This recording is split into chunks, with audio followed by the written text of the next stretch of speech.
Welcome back to Redzone In the Lab podcast. I am Deuce. What up? It's RITL, also pronounced Riddle. And that's Deuce, DEUCE. And we are back with another episode. We got the Death Chop drop today. I got a few questions about it. A couple surprises, a couple things I'm a little, I don't know. So I'm looking a little iffy. Kendrick Bourne was in the building, just had him down for a trial. Don't look like anything has happened as of yet. 6:08. Today we did sign an offensive guard to the practice squad. We also gonna get into some concerns, some roster concerns that we have going into week one. And we got some other stuff on the back end. Me and my man Chuck is in the building. Let's get into it. Let's get it. I didn't make it true, playing by the rules. I come apart, but never cool. I didn't make it true, playing by the rules. I come apart, but never cool. Man, we've been waiting a long time for this, baby. Redzone In the Lab. Commanders. It's time. Let's get it, homie.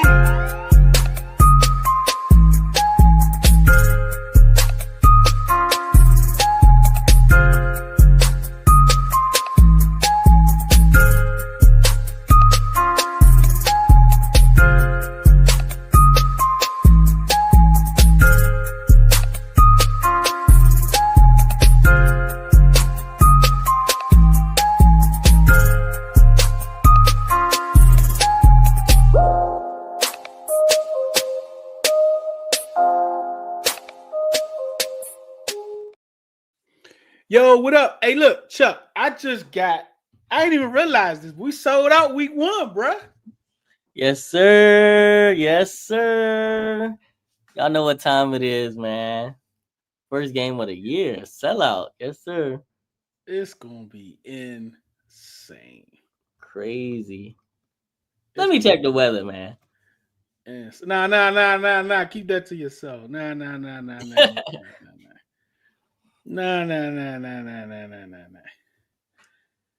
It's gonna be up. It's gonna be up, man. All right, let's get right into it, man. Let's start off with Kendrick Bourne. Kendrick Bourne, over the weekend, it was reported that he had visits set up with the 49ers, which was on Monday, and he had an interview set up with us, which was today. He was offered a deal by the 49ers yesterday that didn't come to terms of an agreement, and he visited with us today. I'm not sure where that is. The only information that we got so far is that he had a trial, like whatever that means, right? A few players had a trial today. Him, the wide receiver, and a couple offensive linemen. They did sign an offensive lineman to the practice squad. So I'm not sure what's going to come of that. We'll see what's going to come of that. Death Chop. The Death Chop also released today. Tim, what's up, Pac? How you feeling, man? Let me see the Death Chop. Let me see if I can pull this up. We can take a look at this Death Chop. Hawk, what's good? The season is here. The season is here. Yes, sir. So when I pull up the Death Chop, you had a time to look at it yet, Chuck? I have not. I've been swamped at work all day, so this will be my first time really going in depth. Hold on, let me look at it. Let me see if I can bring it up. Hold on. Oh, boy. Because I didn't really, I kind of glanced over it. It just came out like a couple hours ago. All right, here we go. Let's see what we got. There we go. There we go. All right. See if I can enlarge it a little bit. They're gonna let me enlarge it. All right, so this is what we got, right? I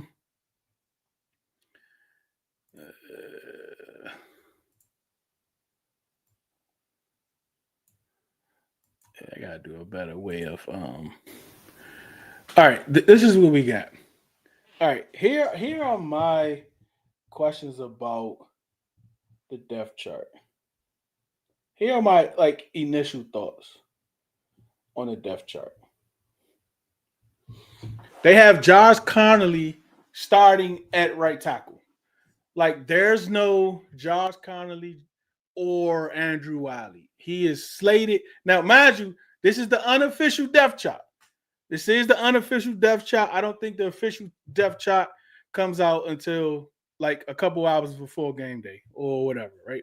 So this is the unofficial depth chart. Even still, the unofficial depth chart all summer had Andrew Wiley at right tackle, and it had Josh Connolly as his backup. But in between those two, it had either or. So basically, that's saying you can see either or starting there. It does not have that there this time. It's just Josh Connolly Jr. at right tackle.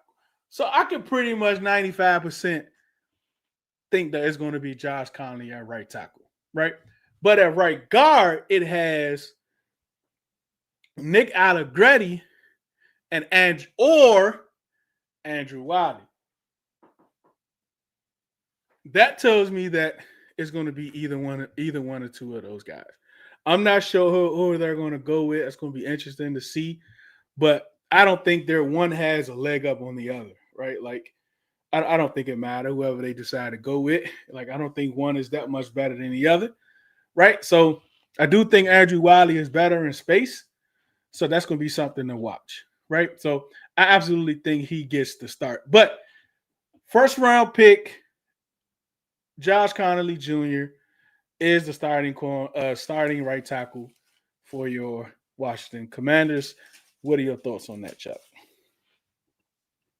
I'm really happy. I think he earned the job. That's what it seems like, and I'm pretty sure a lot of times when we put our depth chart out early, no changes really get made when it comes to game day. So I'm pretty sure we're going to see him starting at that right tackle spot. So I'm glad he earned it.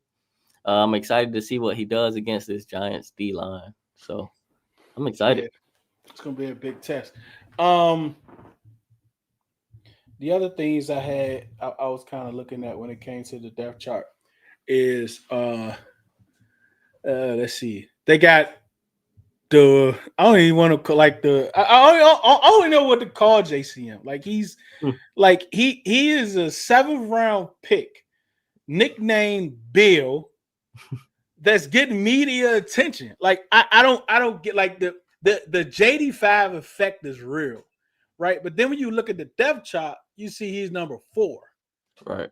on the depth chart. So that gives me the impression that like because I don't think they're going to carry 3 running backs on a roster. Like I don't think on the game day, the active roster, I don't think they're going to carry 4. I'm sorry, I don't think they're going to carry 4 running backs and 4 tight ends. Like I just don't see that happening. Right. But what do they do? Who do they deactivate? Um, that's gonna be something to see. But JCM is at number 4. That's kind of it's not surprising to me at all. But if you wasn't following the team and you're outsider looking in and just follow the headlines, you would think JCM is like the starting quarterback, Chuck. I Right. mean running back. If you just follow the tabloids, you Yeah, would right. know. But no, I think I'm pretty sure McNichols is going to be the guy that sits. He's just Eckler 2.0 in my opinion. Mhm. So I'm pretty sure he's going to be the guy that sits. But I've been saying all off season, this is a running back by committee, so it doesn't matter what it says on paper. They're going to Mhm. try one of these guys out there to take the first snap and the second snap and the third snap. It's just going to be it's like I've been saying, like you're gonna get tired of all these running backs switching out because you're gonna have to tackle them. So we'll see how it goes. Exactly. Exactly. Let me see what else. Not too many surprises anywhere else. I think that the Jerzon Newton was interesting. So they got Dietrich Wise, Mm, Payne, Kinlaw, Armstrong. So I knew Wise and Armstrong would start. Deron Payne, Kinlaw, you paid him all that money. Like it makes perfect sense. But I never like really processed it. Like I never really looked at because I think they're going to be interchangeable, right? I think they're going to be subbing in and out. They're going to stay fresh, keep them fresh. So just because you're starting, don't even mean that you're going to have more snaps, right? So I think that's going to be something to watch. But I think as far as the rotation is good. But I'm not surprised at all, Chuck, that Jazon Newton is coming off the bench. You know what just popped in my head with the way Mm-hmm. our offense and defense is set up? When you watch film on our team this year, you're going to have to really watch film because it's going to be so many different guys subbing in and out that you're going to have Mm-hmm. to like study each guy, individually, right? Mm-hmm. That's what Mm-hmm. just popped in my, and it's so smart. Like with the running back room, you never know who you're going to face first. And then with this D line, like Witt already said that he's gonna, switch it up everywhere. So you never know who you're gonna be facing for first down, second down, or third down. So I love it, man. This is perfect. Yeah, even on the because and the thing is that if you just looking at our roster, right, and you're looking at the offensive playmakers, the one thing we were missing last year is somebody that can take it to the house, Yep. right? Not saying that every time I think, and I think that's the misperception of home run hitter, right? Like I'd rather have a guy that can give me like, let's say, I don't know, 10 touches, let's just say 50 yards, right? 10 touches, 50 yards, right? That's 5 yards of carry, right? Yep. Then the guy that gives me 2 carries for 25 yards a piece, right? Because they both get 50 yards. Yes, I get it. But it's the way that they're getting the 50 yards, Yep. right? If the yards per carry, if every 2 touches you're getting me a first down, that's the type of back that I want. And every now and then you can take it to the house, right? Or you can get a huge gain. You know what I mean? But I think sometimes the misperception is that every time that somebody touched the rock, they're going to take it to the house, where that is absolutely not the case. A Yeah. lot of times those guys that has high YPCs is because they're getting less touches than the other guys. Yep. And I look at it this way, like when it's time to make an explosive play, do you make the explosive Yeah. plays? Like a lot of times last year when we thought a guy was gone, he ends up getting hawked down or he just doesn't make the right move or hit the right hold to make the explosive play. So now this year we got guys everywhere where you never know where the explosive play is going to come from. So I think it's all lining up for Cliff and his evil mastermind and how he wants to run this offense. So it's gonna be crazy this year, man. I can't wait. Another thing that I see is Debo at kick return. They got Debo and Luke back there. That's Oh, kind of surprising. I love Luke's vision back there, but his speed is just so not it. Like Mm-mm. the vision is only gonna get you so far, Yeah. but the speed, man, you got to be able to get out of that little pocket where both of the lines meet. You got to be able Mm-hmm. to get out of there, and he just doesn't have it. He can't. Even though the gains are long, he got some 15, but those exact same gains should have been 25, 30, even house calls. So we'll see how it is with Debo. I'm surprised they took Eckler off as even the backup. That's a little Yeah. surprise. I'm surprised Debo is like, I don't know, man. You think he I don't asked for know. it? I don't know. I mean, he did it last year, right? Um, so maybe that's why it's gonna be like I think he'll take the first one for sure. Like coming out the half or Mhm. starting the game. But I wonder, hopefully not. Like we need kick returns that often, but the second and third, as we get into them, Right. I think they'll kind of switch up because look, you need them on offense. Like Yeah. you don't want to. I think he's going to be used heavy early in the season, kind of middle out a little bit in the middle of the year and kind of pick back up to the end of the year because you want him to last the full year. What's up, Troy? How you feeling, man? Appreciate you for coming through. Um, but yeah, everything else on here, like it is. I mean, it's cool. It's very like the interesting thing about it is what the inactive list is going to look like because you really can't say okay because these back seven guys right here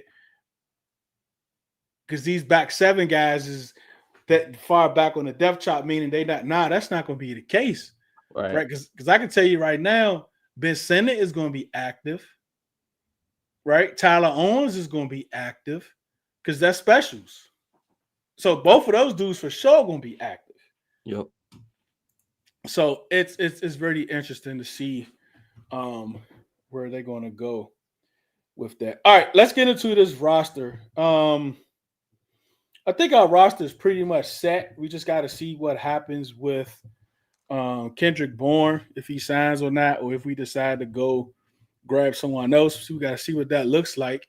And if, come on, Pop. Go on, Pop. We just got to see if he does sign, like, which, especially, I mean, if you got a couple teams that's, you might get a third team in here that's interested in signing because I see the Steelers, they released Robert Woods, so you never know. But when you have these teams, you know, offering him deals and he needs to make a decision, game day roster immediately and practice squad like can be a tipping point. So I think if he's signed to the right to the roster, which one of these guys are they taking off? Like which one of these guys that's on this 53 that they like that'll clear waivers? And keep in mind, anytime you sign a player that's on waivers, you have to add him to your 53. You have to add him to your 53. Josh Johnson, unless there's some sort of injury, I don't see nobody picking him up off waivers. What we got? What's up, Troy? I'm ready to see Philadelphia whoop on the Cowboys. Stop. What's up, Steve? How you feeling, man? Peacecraft was good. Y'all ready? Y'all ready? Y'all ready? Time is here. Like coaching ain't off. Right? Like, I don't know. Yeah, that one catch. Yeah, like JCM, yeah. I mean, he got a lot of media hype. I think he probably get it. Cam Madrano, 5th round pick. I mean, KO, I don't know, right? Like he's an unknown. He made out 53, but how many other 53s would he make? Right? So Tyler Owens, he's gonna be there for special. So I don't know, man. That's gonna be interesting to see how they go about doing that. But yeah, man. So like our weapons that we added this year when we looking at this roster, and you kind of brought it up. See if I can fix this thing. Hold up.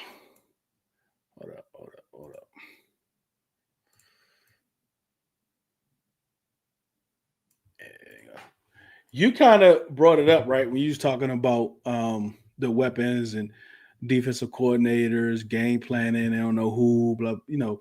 So our offensive weapons, Jalen Lane, Debo Samuel. I mean, Chris Rodriguez, right? Even though he was here, what we saw from him in the preseason, what they've been talking about, he lost some weight, he's gained some speed. Of course, he has better vision. We saw him run and rock against the Bengals. So when you add those guys in, and then like what I call, like I'm still trying to get people on it to understand that offensive linemen are weapons, right? Like they're weapons too, right? So you add a Laramie Thompson, right? You actually add a Brandon Coleman. You take him from left tackle, you move him to left guard. You bring in a Josh Connolly at right tackle. Tyler Biadasz is back healthy. So when you have Noah Brown, you know, hopefully he's good to go. He's healthy. I think we'll know. We have our first injury report of the year tomorrow. So when you bring in all of these weapons compared to what we had last year, right? Brian Robinson, who who else do we have? Brian Robinson, Diami, Olamide, like all of those guys. Jade really elevated them, right? He really took them up floors, right? Even though Olamide is had a great camp, great training, training camp with the Bears. He's looking good. I mean, he looks like a favorite weapon of Caleb. De'Ami Brown, I haven't heard too much about him. But when we talk about them, we really, I think we kind of like, and this is where looking at the tape and looking at the numbers, it really retracts from each other, right? There's a lot of friction, right? Because people talk about these guys as if they had like 500 yards receiving last year. Right. Right. Like they didn't. They really didn't contribute as much as you think.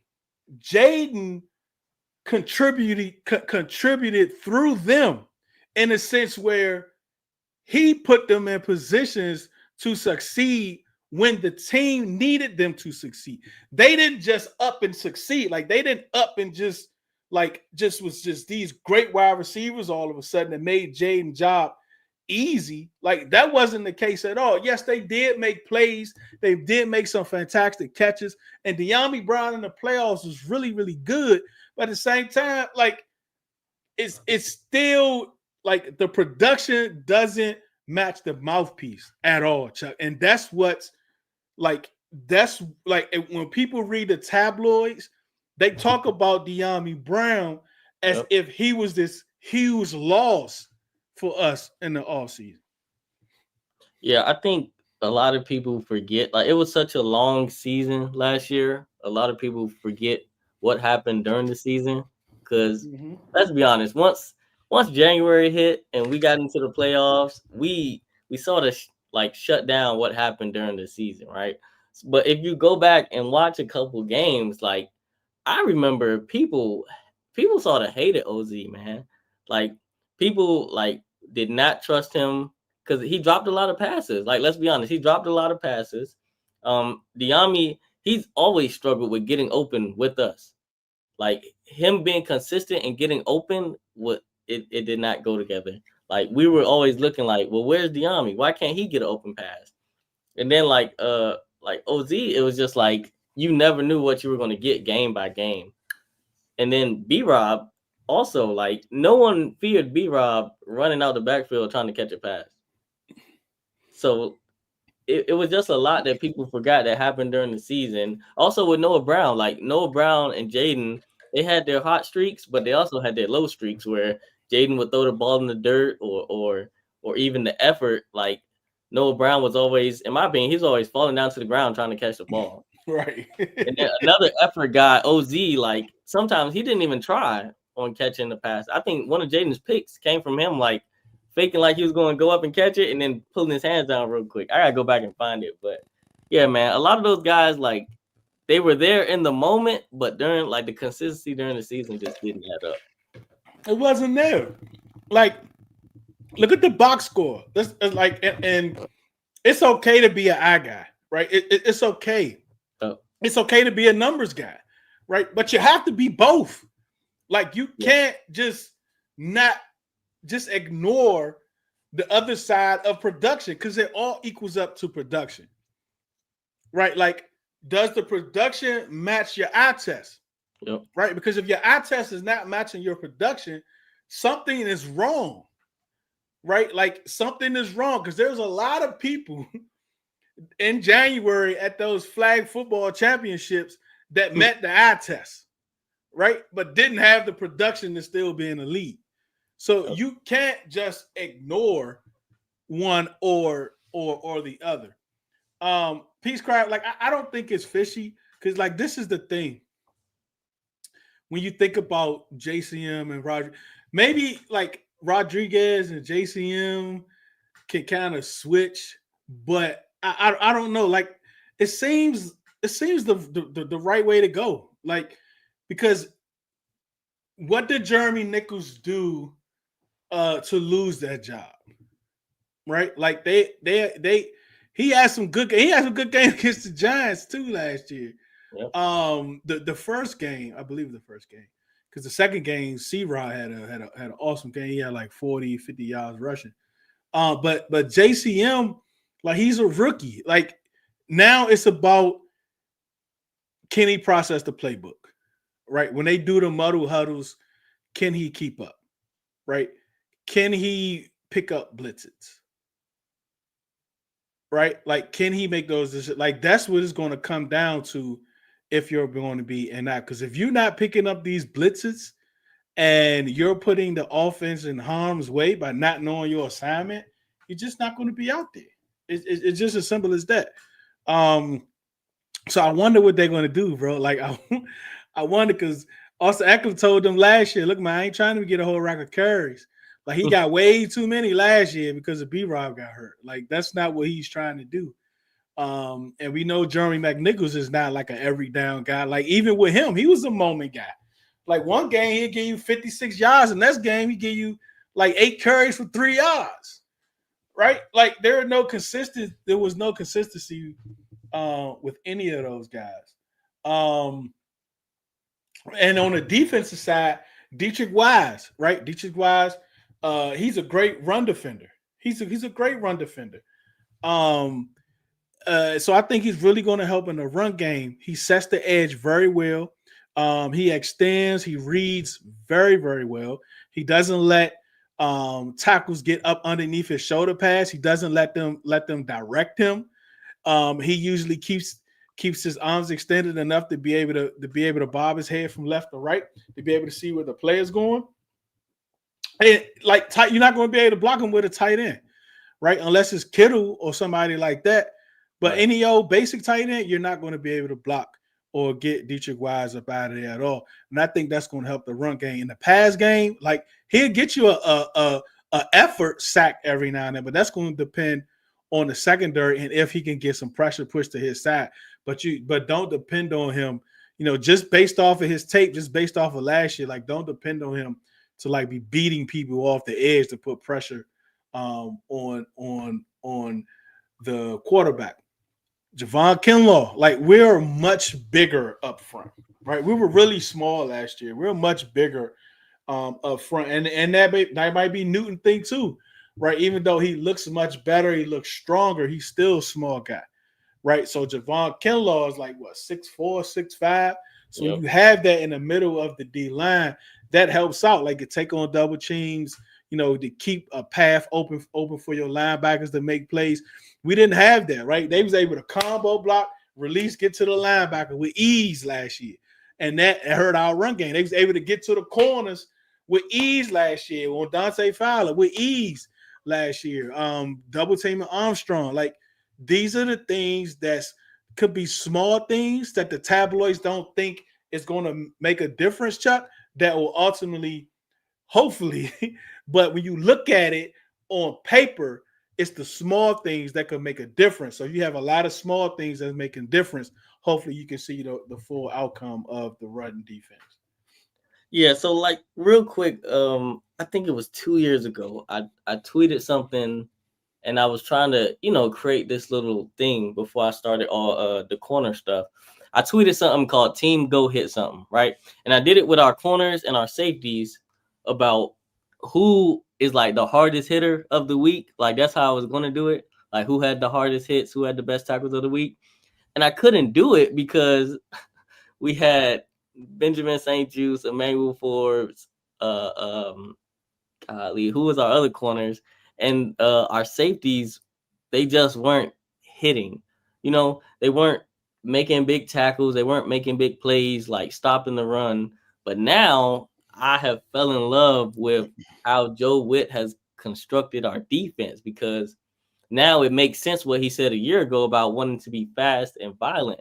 Because if you look who we got out there, nothing but a bunch of crash outs, man. Like I know Marshawn was hurt last year, but if you pay attention to how he played in the run game last year, it wasn't a lot of running backs getting by him last year. Like he was making it wasn't a lot of wide receivers getting by him either, besides like running routes. But once they caught a pass and they ran up to him, he was getting hit. So I'm falling in love with how the defense is being constructed, because you got to go through a Kinlaw, you got to go through a Payne, And then Mm-hmm. once you get through a Kinlaw, it's third down. Now you got to deal with a fast Newton coming around Mm-hmm. trying to block him. So it's all adding up. It's all making sense. And I'm pretty sure, we're going to see Luvu blitzing every now and then. We're going to see Revo blitzing every now and then. So it's all making sense of what you got to deal with when you deal with this Commanders defense. It's going to be a long game, and you're going to take some bumps and bruises. And it's gonna be interesting to see. They have Von Miller out here as a starter, but like you're not gonna have 12 people out there. So I definitely think they start off in a 4-2-5 defense, similar to what all we saw last year, right? To have Mikey out there, but it also depends on what the offense come out in, right? Like if they come out in 12 or 13, you might not have Mikey out there. You might have um, um I mean, you might have Baptiste out there because you don't want Von Miller out there. You kind of want him out there on spread offenses to try to be able to have him, have a free rush. You got Eddie Goldman, Jacob Martin. So I'm very interested to see how they. I mean, I'm just pumped up talking about him. We got like a few more I'm days, excited. man. Like it's crazy, man. I can't wait to see what this defense is. And you talked about Marshawn Trey. Like we get to see who this guy Trey is, right? Like is he going? Can he match up to his aura? He Right, can like tackle Jade. too, boy. Yeah, that's what I'm, like In the preseason, he can tackle. Yeah, he can tackle, right? So like in Jaden, he matches his aura. Like his play surpasses his aura, right? So can Trey play surpasses aura? And it might be some bumps in the road. It may be a few bumps in the road, but you want to see something every now and then to give you that hope of like, oh yeah, this dude is legit. Like he's legit for real. He's the truth. Right. Will Harris, like I'm interested to see him and Quan Martin in year 3, I think. So it's gonna be exciting, man. I A can't healthy wait. Quan Martin too. Huh? A healthy Quan Martin too. Yeah. The shoulder surgery and all that. And he told us at the draft party. Like ain't nobody even know that. Yeah. Like he the one said it at the draft party. Year 2 of Jaden Daniels. This is year 2 of Jaden Daniels. Rookie of the year, and I heard he's gonna have like a different, like a gold patch, NFL patch or something on his jersey every year. I think, for getting rookie of the year. So I think that's really cool. Peace Crowd say Revo. Yeah, I think Revo gonna get. This is another thing, bro. Like this defense could be out that joint striking, bro. That's what I'm saying. I can't wait. I can't wait. You got Will Harris out that joint. He be striking. You got Jeremy Reeves. That's gonna be OC. Louisville is gonna be OC. Like, man, you got Marshawn out that joint crashing out. So, like, this defense could be real, could be something special, man, for sure. This defense could be real special, man. Yeah, man, Jaden in year 2. I was just watching some tape, the last couple of days of the Giants games last year, and the growth that he had from week 2 to week 9 is so encouraging, man. Like, and we saw that growth throughout the whole year. I mean, just look at him against Tampa Bay week 1 and the wild card playoff game, the growth that he had in between those games after 1 year. I'm very excited to see what Jaden can do. I really think that Jaden is true, right? It's just he respects his art too much, right? To not saying that. And when I like when people talk about him having a slump and people talk about like he did so great last year, because he did do great last year, right? You're looking at the metrics, right? The analytics. But Chuck, give me a stat last year, like a basic stat we look at that he did so great that he can't do better this year. Like outside of you want to give me 4th down percentages? Like, all right, cool, that's a team thing, right? But we was also top 5 in 3rd down percentage, right? So like yards, completion percentage, QBR, rushing yard, like any of those basic stats, he ain't lead nothing in none of them. No, nope. And it's not like he was number 2, like even rookie records in those categories. So it's the 13 wins and really directed the tabloids this offseason to take a narrative that he did so great last year that there's no way he can be able to duplicate that. Why they don't even know that what he did last year, it wasn't like history breaking. Like he had history breaking moments, Right. history breaking games, right? Like the things he done in moments, the things he done in games, like even if you talk about the 8 winning drives, right? All right, cool. If he gets 6 of those, does that mean it's a slump? If you get 4 of those, no. Even having 4 of those is a great number to have for a quarterback, right? So, but when you look at this and you look at last year, it's like the tabloid really directed that narrative as if he's done such great things last year in a sense of overall production that is no way he can get there again. When in actuality, he didn't. It's the moments that were so great, right? The specific games like the Bengals game, the coming out game, Monday night. People took that game and act like that's the best I've ever seen ever. Right? And the numbers prove that it was one of the like his jersey is literally in the Hall of Fame for that game. Literally. Right? But he didn't do that for 17 weeks. The 13 wins, bro, like it really we had 13 wins or 12 wins. Was it 12? 12-5. Yeah, it was 12-5. The 12 win. Oh, maybe get 13 this year. I ain't saying that. I ain't saying that. 13-4. I ain't saying that. You know what I'm saying? Because we weren't supposed to lose that Steelers game, but it's all good. Yeah, man. Like, but like that's the thing about when people saying the slump and all. It's like they don't even realize, bro, that what he did last year was moments and it was games here and there, right? It wasn't nothing over a 17 game statistical run that you've never seen before, right? Because you've seen much better than that.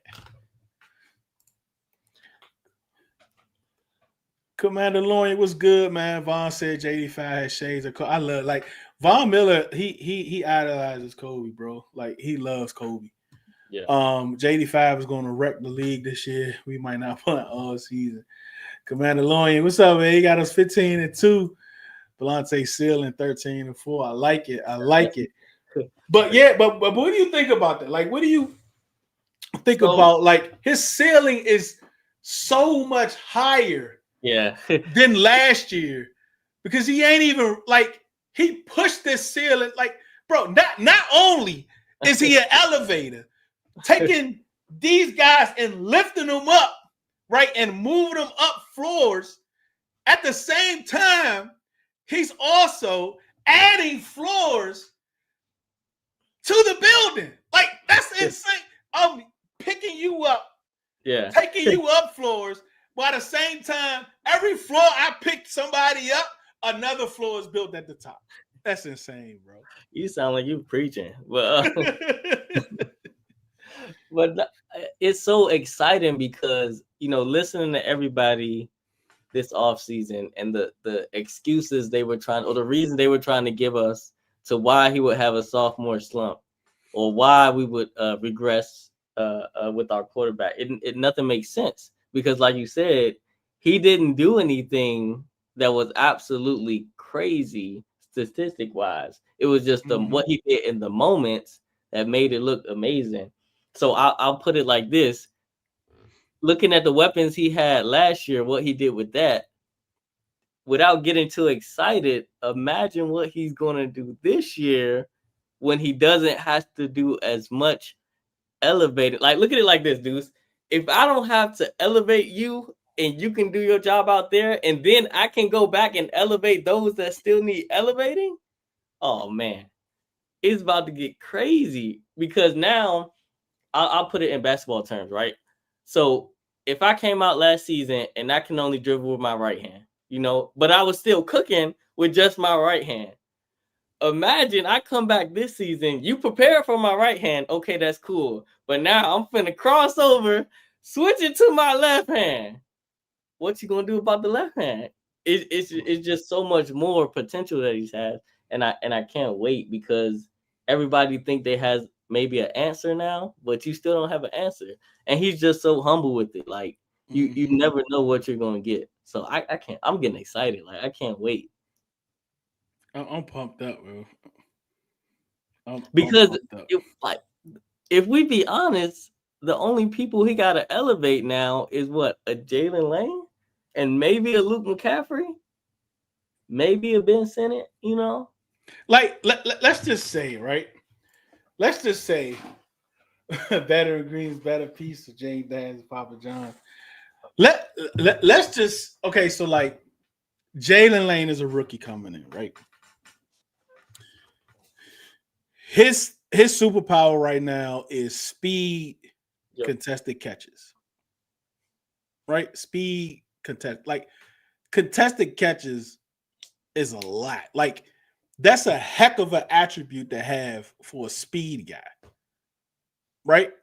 And he looks like you really couldn't tell who he really was at Tech because the quarterback play was so horrible, right?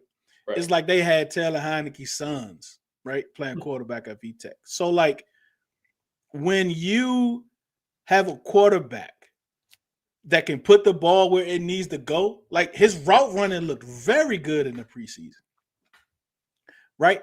So, what if you have this guy, superpower with speed and contested catches, that can be just doing that, and you don't have to elevate him. Right. All you need to do is put the ball where you don't have to throw him open. Like, what happens when you got a guy that can run routes where you don't have to throw him open? Just throw him the ball. Like, there's a lot to that because you trust people more, right? You can trust like yourself more because a lot of times when I need to throw somebody open, I'm accounting for where the ball is going, right? And how the defender like put it into place where the defender cannot get it. And also, because you're not like that talented, I have to make sure I put it somewhere where you can easily catch it. Right. But what if I don't have to worry about that part? Man. What if I could just throw 50-50 balls out there? Oh my gosh. And then that's only one side of the field. I still got 17 over here on my left side. And guess who's coming out the slot? Number one. It's this offense is gonna be crazy, man.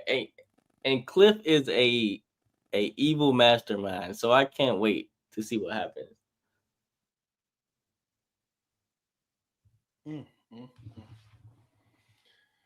Woo! Come on along and say who's going to stop Terry, Debo, Lane, Bill, JD5, all that one. Like, it's insane, bro. I can't wait, man. I can't wait to see what this offense look like. And you still got to stop Eckler. Yeah, Eckler too. Like, he had some good games against the Giants. I'm excited about this running back room because it's a lot. I'm excited too, man. All right. Well, there are some like one of the concerns, especially nationally, in the tabloids too, is the age of the roster, right? Especially on defense, the age of the roster, and the pass rush, right? Like, I think like a month or so ago, I came to the realization because I wanted an edge rusher too, right? I wanted an edge rusher. Actually, I wanted. He went to the Cowboys, but whatever. As a Raku, so like, I didn't really realize until I started seeing Louisville work with Ryan Kerrigan a lot during OTAs and into training camp. I never really accounted for Louisville, right? Because, like, if you think about it, we had a high blitz percentage last year. And I'm thinking like only people really blitz was Louvu and Wagner for the most part, right? Yep. Like I don't even know if we had. I think Chen went a couple times maybe, but we really didn't have nobody like we really didn't send cornerbacks, right? And when Wagner went, it was straight up the middle, right? And them two were leading sacks for linebackers up, towards the end of the year last year. But a lot of times Louvu lined up as an edge rusher, Yep. right? And I wonder if they counted that as a blitz also. And I think that they did for the majority, right? But I think that's why our blitz percentage was so high last year, is because they was counting his rushes, but actually he's just rushing the passer. And I think we're going to get a lot more of that this year. Like if McGee can, if he can be what they hope he is, this man, man, I can't wait to see what this defense look like, bro. Because like if you can have McGee and Wagner at your linebackers, and you can kind of have Louvu bounce around, like number 11 was in Dallas, up and down the line of scrimmage, which he showed a lot last year. Man, this makes this defense so much better. But as far as the pass rush, like I kind of realized that like a month or so ago. But in general, Chuck, do you think like the tabloids nationally, even the fan base, is not looking at Louvu as a pass rusher? I believe so. I've always looked at him as a pass rusher because I've watched him in coverage, and he's okay, but it's not nobody I would keep leaving out there in coverage. Same thing with Yeah, Bobby, right? yeah. But I think Joe Witt figured that out towards the end of the season. I Mm-hmm. think I think the overall plan for the defense, right, is to live and die with our corners, right? Mm-hmm. Whatever happens outside, and that brings up my only concern is the free safety play. Mm-hmm. Like, how good is the free safety going to be? But Mm-hmm. I think the plan is to live and die with the cornerback room, and then we're just gonna just send people like all day long. My my concern with Luvu is just a little bit of discipline. Like sometimes he just tweaks out and does whatever he wants to do, but I think he's got it. Like he's getting it, and he had a lot of tip passes last year, which people forget about. But I think he's getting it as the pass rusher. I don't mind him in coverage, maybe on like short yardage or like maybe like a red zone type thing.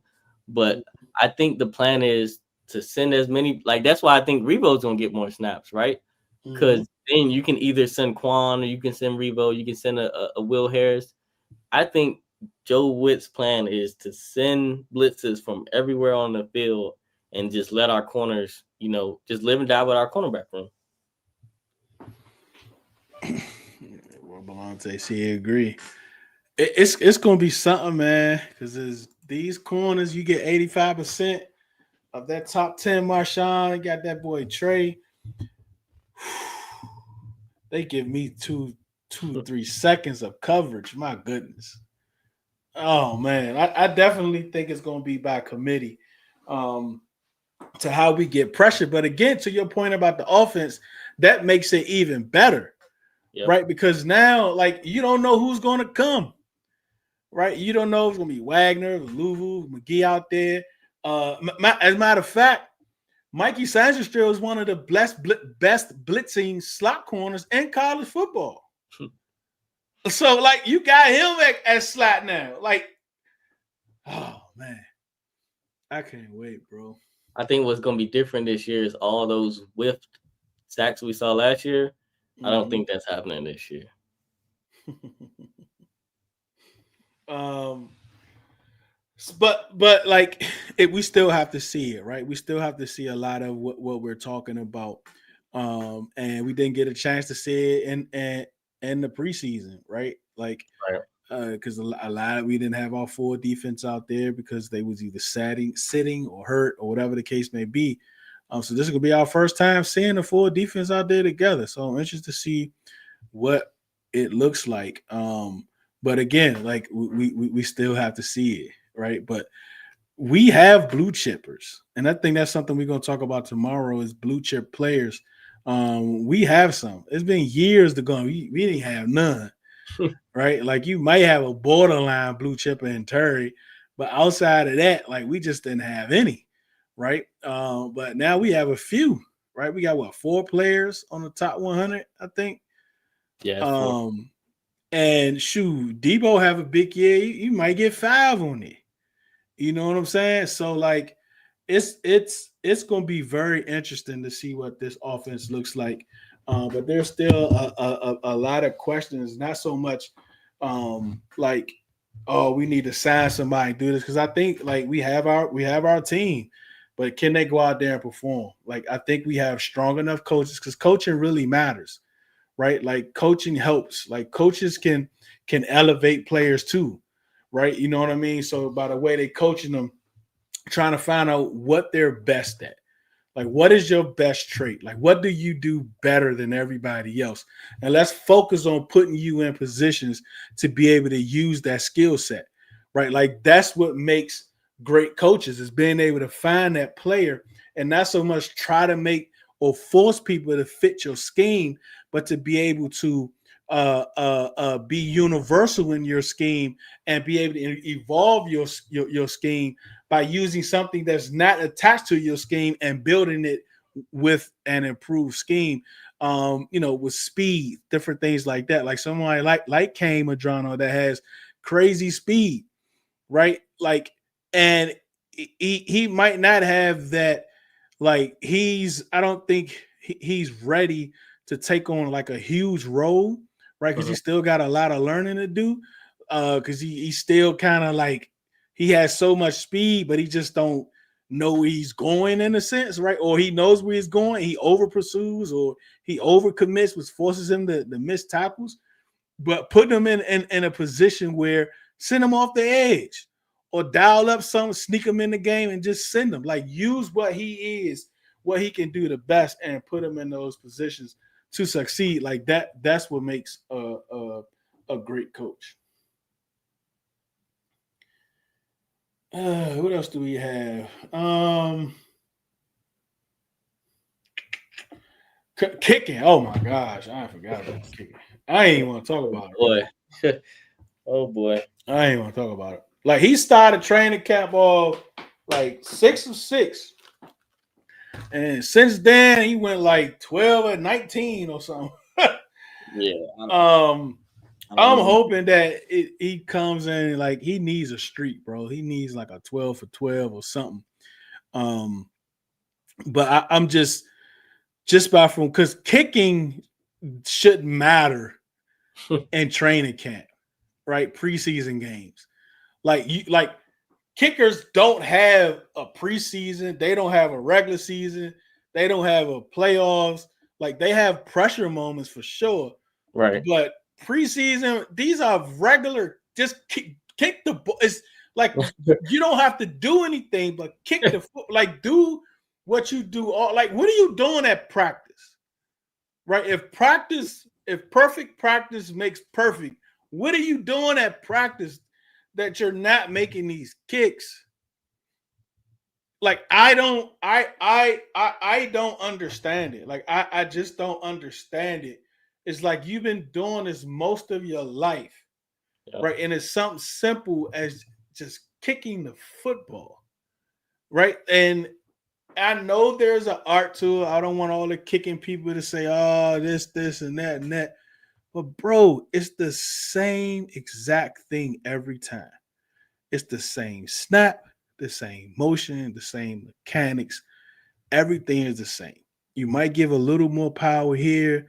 You might try to direct it a little more here. But for the most part, it's pretty much the same, bro. Like we shouldn't, man.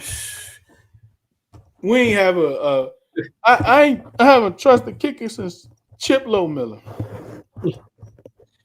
Yeah, I don't know about the kicking situation, man. Hopefully it was just a little phase and he's out of it. But yeah, I don't know about the kicking situation. Man, peace crap, man. We saw kickers 60 yarders, 63 yarders, 58 yarders, college football. Matter of fact, in the preseason, I forgot who it was, but a running back made a field goal. Come on. a running back, and we can't. Man. As far as the depth, I think we have some good depth, but again, we just got to see it, man. Like everything on paper looks right. I don't know. Like we just got to hear from Quinn. I know it was very tough. He just like the defense started real slow last year because he was trying to run his system, but we just didn't have the players to run it. Right, we wasn't big enough up front. John Allen and Deron Payne was exactly who they thought they were. Right, guys that's not who you thought they were. Right, so like, or who guys who the tabloids said that they were that they really weren't. And they saw that, so they went out the second off season. They went out. They got bigger up front. They got faster on offense. They got more skilled on the offensive line. So you can look at this overall roster. You can definitely say that it's better than last year's roster. But Chuck, last year's rosters went to the NFC Championship game, regardless of how or why. Yeah, didn't Witt say he had to simplify the defense in like week 3? Yeah, that's a little like embarrassing if you want to be honest. Like that's embarrassing. So maybe we never saw like what his actual intentions were with the defense, and maybe Sunday right around the corner we get to see some stuff we ain't never seen before. But I think I have an idea of what the defense is going to be. It's just the execution part, you know. Because we didn't see a lot of stuff like I don't know how many like tip passes we had at the line. I don't think we saw that a lot. Like a lot of one-on-one battles. Like we know how those went with our corners last year. So I'm excited, man. I'm pumped up. I can't wait. I am super pumped. I am super pumped. All right. Now let's get to Chucky ready for reactions. Let's go. All right, riddle reactions of the day. Riddle reactions of the day. Alrighty, what's up? What's up? Let's talk about the depth chart again real quick with the reactions, right? I'm gonna read off a couple from Twitter and then we'll go from there. So we got Debo the kick returner with the thinking face, right? And then we got need some of the 2024 draft picks to take big steps, right? They called out Newton, Mikey, Luke, and Ben Sinnott. The front 7 defensive depth also has a lot to prove. I agree. Someone said, I'm so over the C-Rod disrespect. Wow. Here we go. Eckler, please hold on to the ball this year. Wow. And then last one, someone said the Giants are finna prepare for Eckler as running back 1. I highly doubt that'll be the case come Sunday. What do you think about those, dude? Bro, we know so much about knowing nothing. Right? Like as fans, bro, like shout out Fandom Has No Intelligence is back for season 2, I believe. 4:30 this Friday with your hosts Smokey, South, and Trill. But Fandom Has No Intelligence, man. Like how we know this is not like how we know Eckler's not literally RB1. Like well, how do we know that? Right. But I kind of agree with some of the people mentioning like the 2024 draft picks. You got Newton, I think even Ben Sinnott, Luke McCaffrey, who's that? Jacob? No. Jordan McGee. Like those guys, you do want to see. I mean, Tyler Owens was an undrafted free agent, so you do want to see huge steps from those guys for sure. For sure. Yep. All right, riddle news of the day. It is now time for riddle news of the day. All right, news of the day. Let's get into some tennis. And no, I'm not talking about that other kind of tennis. Not talking pickleball. I'm not talking pickleball, folks. I'm talking about the real thing. So Naomi Osaka and Coco Gauff faced off yesterday in a good match. I was actually able to catch some of it. It was around this, I believe, the second game of it. Mm-hmm. And it was a good match. You know, I'm sort of behind on my tennis ways. I've stopped watching for a while, but I had to watch this matchup just for the hype. You know, I read the tabloids on it, so I had to watch it. So one big thing that came up after Coco's loss is that they were saying she switched the way she was serving, and that had a big effect on, I guess, why she lost this time. But it got her through the other matches, but this time she just couldn't overcome that. And also they're saying she has a sort of like a weak forehand Yep. also. And they saying Naomi attacked that and basically that's what ended up beating her. This a quote from Osaka real quick. She said, "For me, the main thing I want to take away from this tournament is just smiling and having fun." She said in her news conference, "I know in my first round I was too nervous to smile. In my third round match against Daria boy, that's the name, Kaskinka, was just not smiley at all. So Stink. so going into this match, I just wanted to be grateful." So if you don't know, she did have her daughter last year, I believe. So that was a big part of her, you know, regaining her steps and coming back. What do you think, dudes? Like Naomi looked really good, bro. Like she spanked her.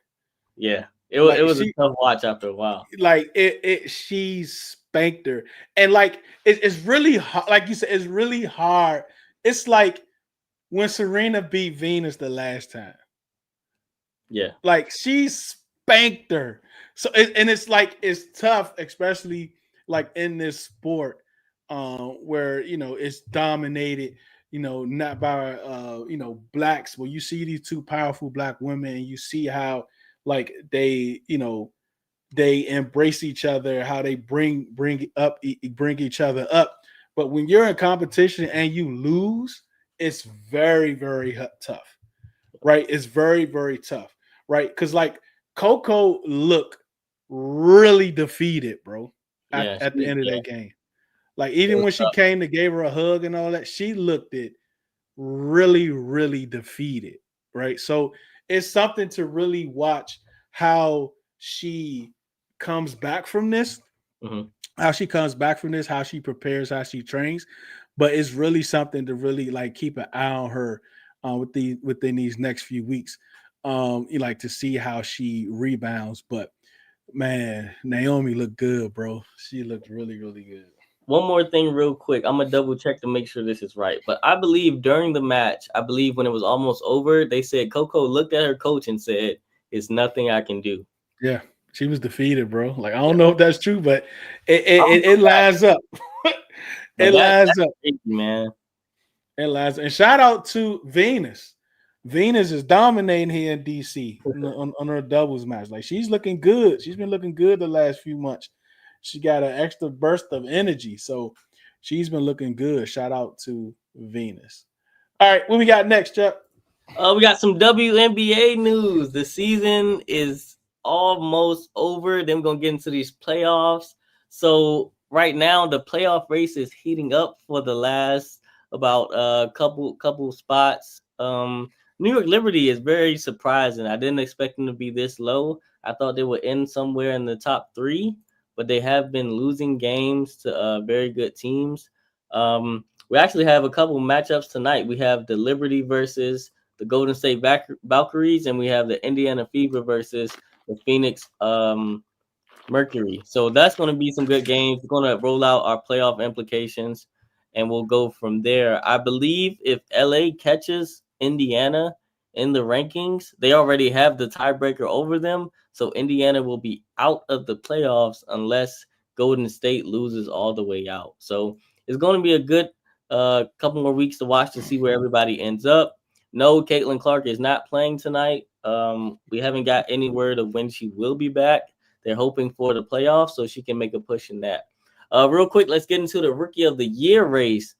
Everyone's saying Paige Beckers is running away with it. I believe we all know it's not going to be unanimous because Paige did sit some games with a couple injuries. Right now, she's averaging 18 points per game, 3 rebounds, 5 assists. But we have Sonia Centron also, who is coming up for the race. Kiki was also in the race earlier, but I Mhm. don't believe she's in the top two anymore. So I believe it's between Paige and Sonia. I think Paige is gonna probably win it. She's just playing lights out, man. She's great to watch. But Sonya is averaging 15 points per game, 4 rebounds, and 2 assists. But ultimately, I think Paige is gonna get it. Any thoughts on that, dude? All my thoughts are your thoughts. Follow Tech on Instagram. I learned a lot about women's basketball. I watched a few games this year. Okay.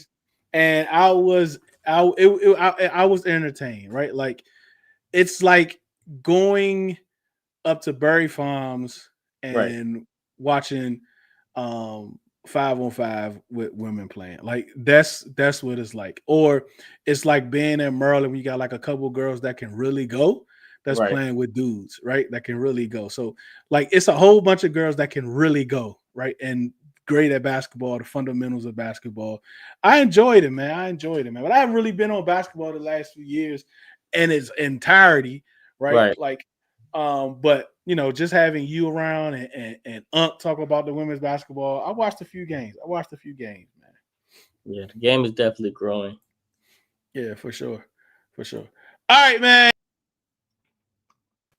My bad. That is it.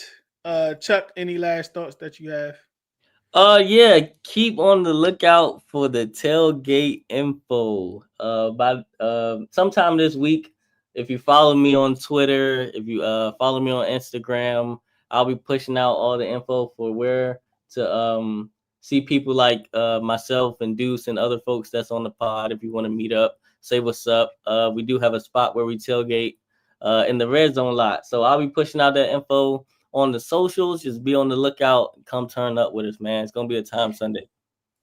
For sure, man. Can't wait. Listen, I appreciate your time. Oh, forgot. Thank you. We got 5,000 subs. It's been a good journey. It's been a long journey. Absolutely appreciate y'all, man, for sticking in there. And I know, like over the last year or so, like we go consistent for a few weeks, then you might have a show off here and there. But this year is my goal to get at least 2,500 more by the end of the season. So I mean, put on a lot of content. This last month has been like the best month, I believe, since we've been doing this, since Redzone In the Lab been running. So let's keep that going. Let's keep moving. Let's keep pushing. It's going to be content after content after content. But I appreciate y'all. Remember,